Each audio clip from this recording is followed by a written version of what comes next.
ON1 Photo Raw 2025 is officially here, and today we're going to go over the new features inside of this software. Now, if you got questions, I want you to leave them down in the comment section below. If you got videos that you would like to see me make, then please leave it down there. Because today, all I'm really going to do is go over the new features. I'm not really going to go into how you can use them in great detail of editing your images.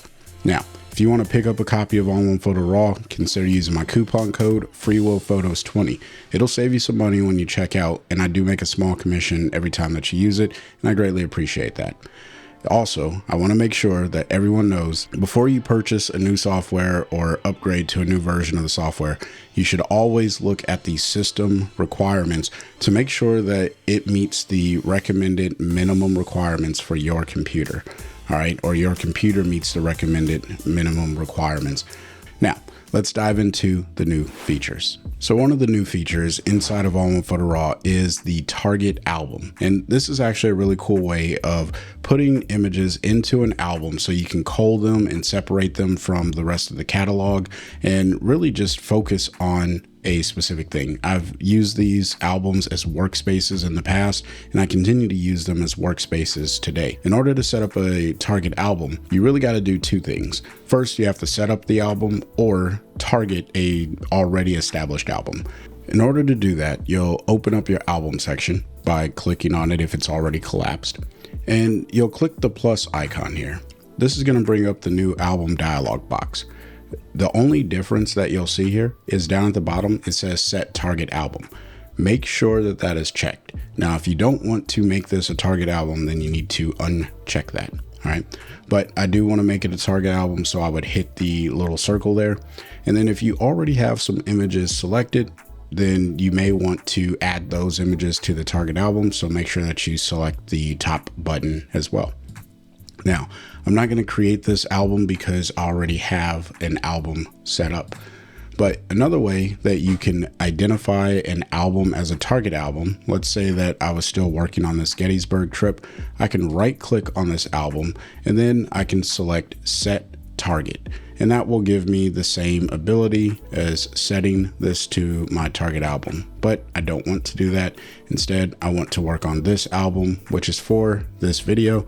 So all the images that you see in this video will be edited using this target album. Now that we have our target album set up, we have to talk about how do you send the photo to the target album. There's a few ways that you can do it. The first option is to click on the image that you want to send and then come up to the top, click on album, and then click add to target album. Now, if you notice, I have a keyboard shortcut set up, and this is the way that I would recommend everyone uses it, is with a keyboard shortcut. I've set mine up to be Option, Shift, and T. You can make it whatever you want to. But if I click that, that image has now been sent to my target album. Now, if you want to set up your keyboard shortcuts, you'll click on Edit, and this may be a little bit different inside of the Windows version, but on Mac, you'll click on Edit, and then you'll click Keyboard Shortcuts. In the search box, you'll type in Target, and that will get you the Add to Target Album keyboard shortcut option. And then you'll just put in a keyboard shortcut that isn't being used by ON1 already. And then what that allows me to do is I can select an image and I can use Option Shift T. And now that image has been sent. Let's collapse the local so that way you can see. And then if I come down here to this album, you can see that those two images that I added into the target album have now arrived. And I can continue working and editing the image as normal. So another feature that has been added to ON1 Photo Raw 2025 is the ability to stack images in your browse module. And this is actually really handy because it's going to help us kind of clean things up. So after you've selected your range of images, we want to come up to the top, click on Photo, hover over Stacks, and then click on the Group into Stacks. You can also use the keyboard shortcut of Command and G.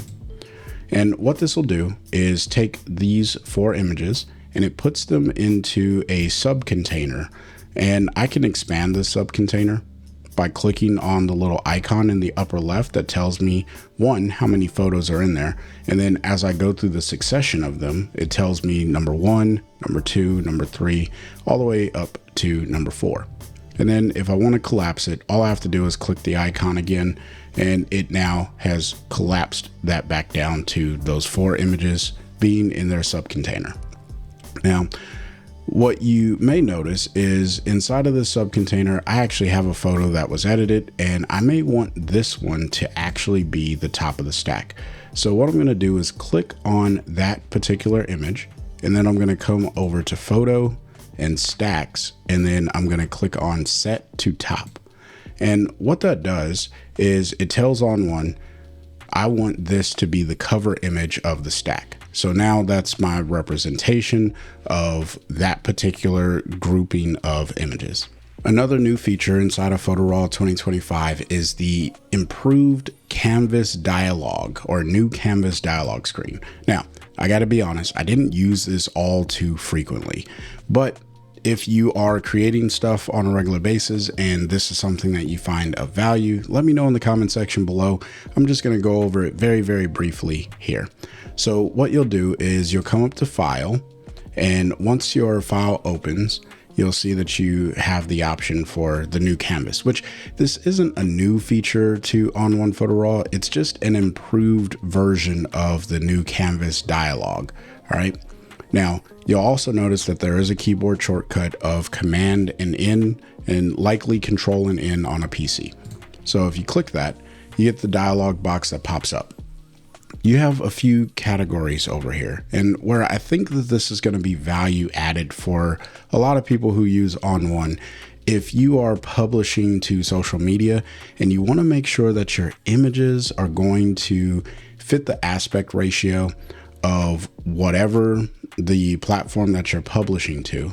If I want to publish something to Instagram and make it a vertical post, all I have to do is click on this. It's going to give me the aspect ratio I need, and then I can hit the check mark and it will send it into the ON1 edit page, so I can start working with my images and getting, that feed or that image ready for Instagram if that's where I want it to go. Now, of course, if you want to create presets because you're doing something very, very specific, you can hit the plus icon and you could set your own preset for whatever you want to do here. All right, so one of the new editing features inside of ON1 Photo Raw 2025 is the Generative Expand. This is located inside of the crop tool. So we'll go ahead and hit the letter C, and you can see I've already cropped out some space because I ran this in the background so that way I can just kind of showcase it. But I want to show you how this works. So up here at the top where it says Canvas Extension, well, you'll normally have this set to off. Now you have two options. You have local Gen AI, which is going to use your computer's processing tools in order to generate this. You don't need an internet connection to do this. All you need is your computer and ON1 Photo Raw 2025. All right. The other option of generating the extension is going to be Stability AI. Now, this does require an account, and I don't have one, so I'm not going to be able to showcase that. And I also don't really plan to create one of those accounts. However, you will be able to access your Stability AI account if you do have one, and you're going to get better results is what ON1's user manual does say about this. All right. Now, once you have selected whichever AI model system that you want to use, then you'll just go ahead and hit the check, the blue check mark here, and it will generate your image. I went from something that didn't have any information, at least in those transparent checker box areas, to something that is filled in relatively well. And, you could definitely get away with this depending on what it is that you're trying to do with the image. But I did want to note that it does create a new layer. The good news is this layer maintains all of the raw capabilities, or at least it maintains it as a raw file if you're working with a raw file. So that is something I wanted to highlight because that is extremely helpful, especially when we start talking about when do you add this into your workflow. So stay tuned for the video when I talk more in depth of how we can use this particular feature inside of our editing workflows. All right, so the next generative tool that is new to ON1 Photo Raw 2025 is the Generative Erase tool. Now, this tool is really good for erasing things that the Perfect Eraser just wasn't very capable of doing in the past. In order to access this, what you can do is click on the eraser tool or the retouching tools, because that's where this is located.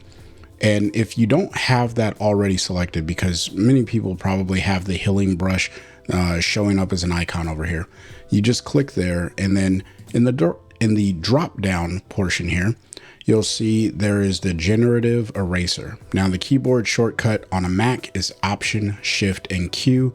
That should be Alt, Shift, and Q on a PC, but please check your keyboard shortcut guide to see if that is the correct thing on a PC. So once you select this tool, you essentially get the same thing that you've had in the past, which is a little brush tool, if you will.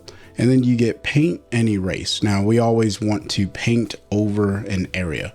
Now what is significant here is, unlike the crop tool where you have to select to use either the local computer to generate the AI, or if you're using Stability AI, you get this little gear icon, and that's where your options to change between local gen AI and Stability AI exist. So how does this tool work? Well, all you got to do is paint over your area that you want to get rid of, and it is wise to do like an outline first. That is one thing that I will note, because I've done that and I've been using this tool for a little while, and this is how I get the best results. I make an outline over the large portion of what it is that I want to remove, and then I come through. So I'm going to fast forward through all of this as I create my mask. So now that I have my outline, all I need to do is make my brush size a little bit larger, and I can just fill in all of the gaps. So it makes it easier, because I want to make sure that I cover up every single aspect. Now, there is a little bit of this person's leg in here, so I will go ahead and paint over this. And there is a little bar in there, so I'm trying to keep that in the image because I want ON1 to use that as a reference. It may replace it, it may not. I just want to make sure that ON1 knows I'm not really trying to get rid of that. And then of course, all of the shadows that are over here, I'm going to paint over as well, because I don't think I need any of that information. And I'll let ON1 kind of figure out what makes the most sense for that stuff. So now that I have my selection of everything that I want to erase, I'll just expand that by a little click there. I'll come up to the top here and I will click on this green icon. This is the generate content icon. So when I click that, I'm going to get a little dialog box that pops up, and it's going to just start processing through the image overall.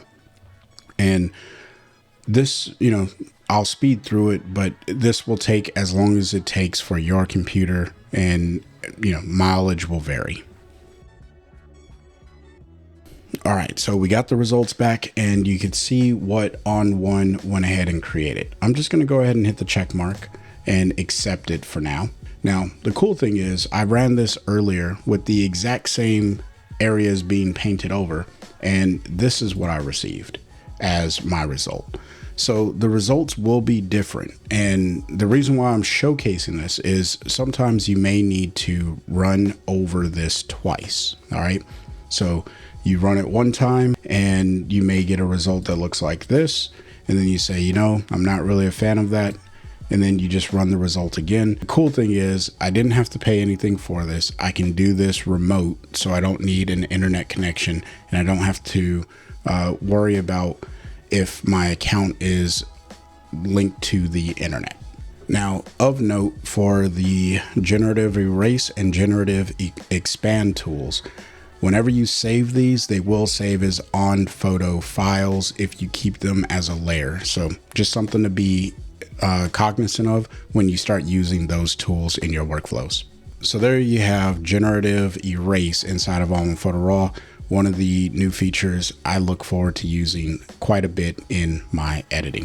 One of the most exciting new features inside of ON1 Photo Raw is the depth mask. Now, I'm excited for this feature for a lot of different reasons, and I don't want to over rant on this particular topic here in this video, but let me showcase what you can do with this tool and how it works. So inside of ON1, whenever you come to any layer mask, you have the option to create a depth mask. So what I'm going to do is go ahead and create a local adjustment, and I'm going to right click on my layer mask for this local adjustment. And down here, right underneath luminosity mask, you can see you can now create a depth mask. And what this does is it takes the image and it analyzes the things closest to the lens to the things furthest from the lens, and it creates a mask. Now, by default, anything that is being recognized as the closest item to the lens or object to the lens, that's going to get the white mask. And then as it goes further, it's going to go into the excluding things from the mask. All right. I think that this did a pretty good job. So let's hit the letter O. So we're looking at the image. Now, as you can see, it is putting a negative exposure on the foreground element. And I'm going to crank this up really high. So I'm just going to push the exposure really, really bright. And you can see where it's starting to impact the image. So what I can do now is come over to my masking, and I can just move around where that starts to fade into the overall image, and maybe do something like this, right? And then of course you just pull down on that exposure adjustment. And now what I'm doing is evenly exposing more of the image, and it doesn't look so blatantly harsh on the foreground element. This tool offers a ton of flexibility, and I'm going to get into that more in detail, but I'm just excited that we do have depth masks inside of ON1 Photo Raw, and they're really easy to create.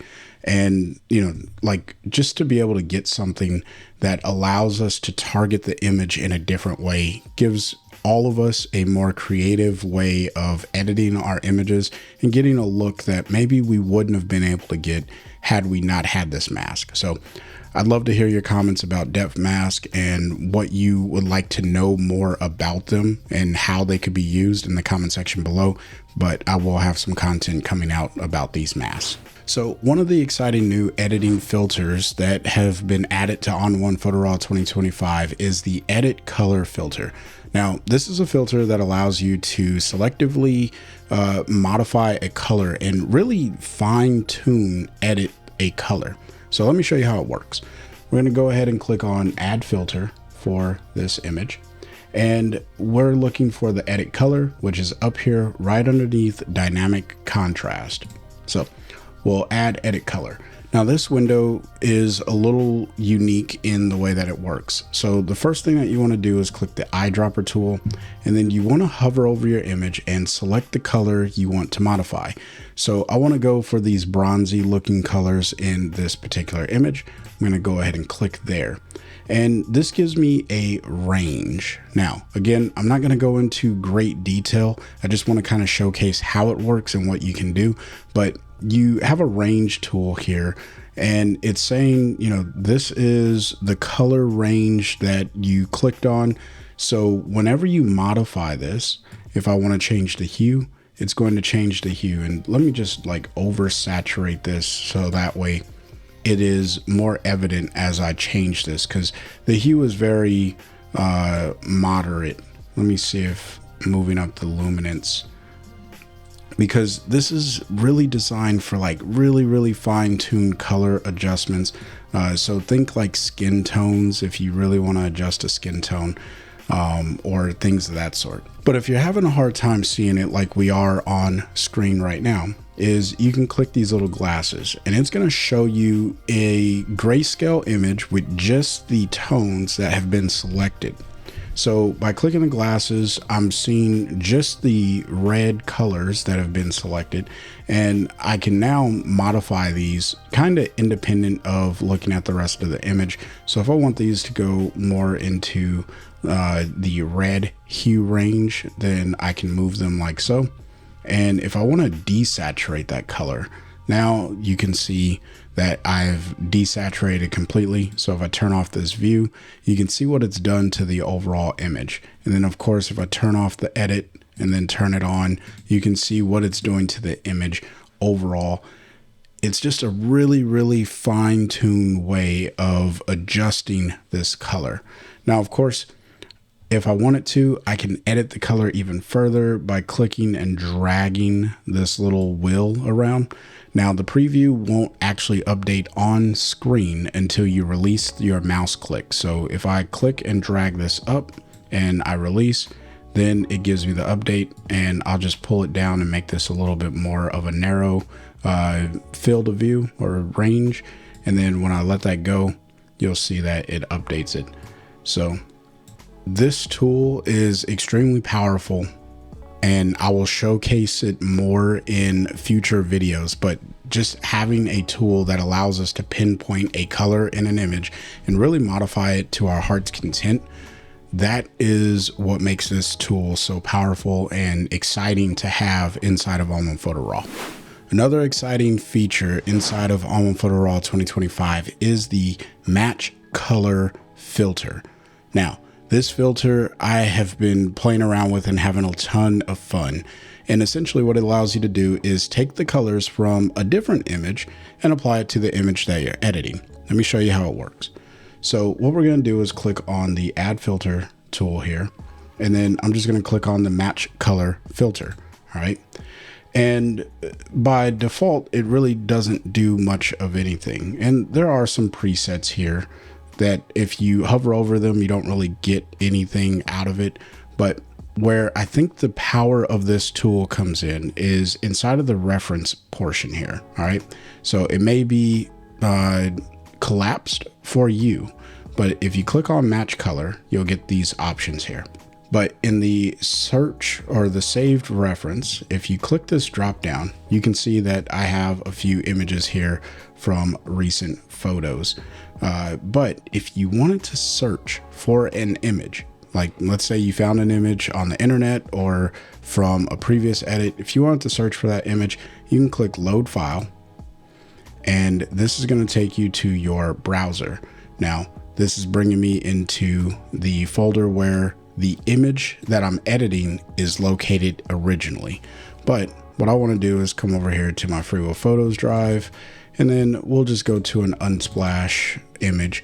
And let's say for this image, I really like what this is doing. So I click that particular image because I just enjoy the color scheme of this like little nostalgic type color. So I'll just go ahead and hit open. You'll see that that file will load right over here.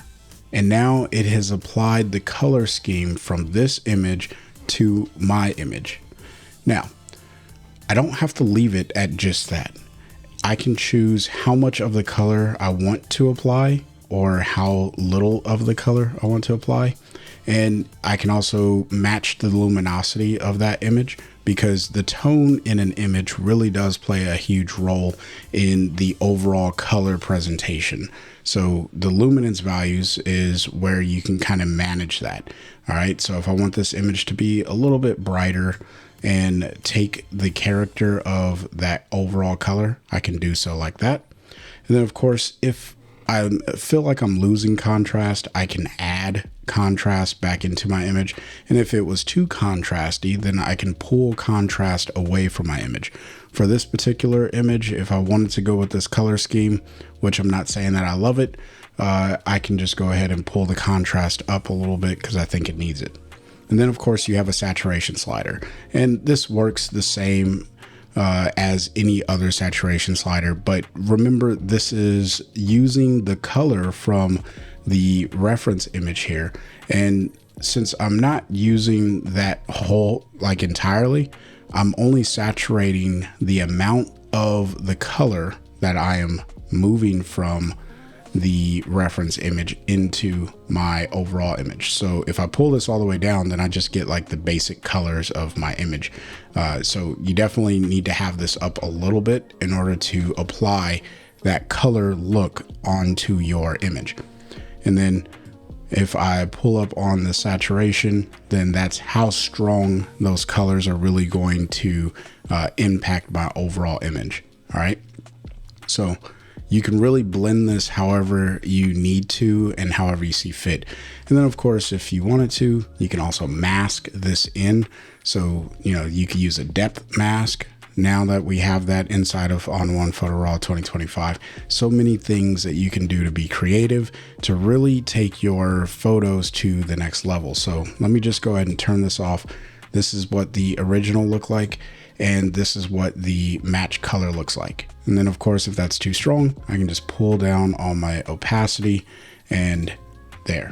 Now I have something that I would probably say this looks good. And this match color really helps you keep a consistent look over a collection of images, or images in a collection. So if I said this is the look that I want to go for over this series of images from the Children's Museum in Chattanooga, Tennessee, which is where this photo was taken, I can now map that over all of my images using this as my reference. There's so many things that we can do with the match color. I just wanted to give an overview. This is going to be a really fun tool to play around with, and really unique looks can be created with just this tool alone. So beyond all of the features that we just covered in Photo Raw 2025, I'm happy to say that it seems more responsive and it feels more snappy. Whenever I go full screen on a Mac, it used to give me some issues jumping between some of the tabs, but now that issue has seemed to have gone away, or it doesn't exist in the new release of Photo Raw 2025. Also, images open faster inside of this software. Whenever I double click on an image to go into edit, I'm usually waiting about a second, maybe 2 seconds, but usually no more than 3 seconds in order to get to an image. And for a person who's editing thousands of photos or hundreds of photos, that's definitely a time saver, and I welcome that. So I'd love to hear your ideas of how you plan to use some of these new features of 2025 inside the comment section down below. And if you got questions about how you could use them, then please drop those down there in the comment section. If you want to see more edits about ON1 Photo Raw, then consider the playlist that's on the screen now. Until next time, I want you to stay inspired and keep creating. Peace.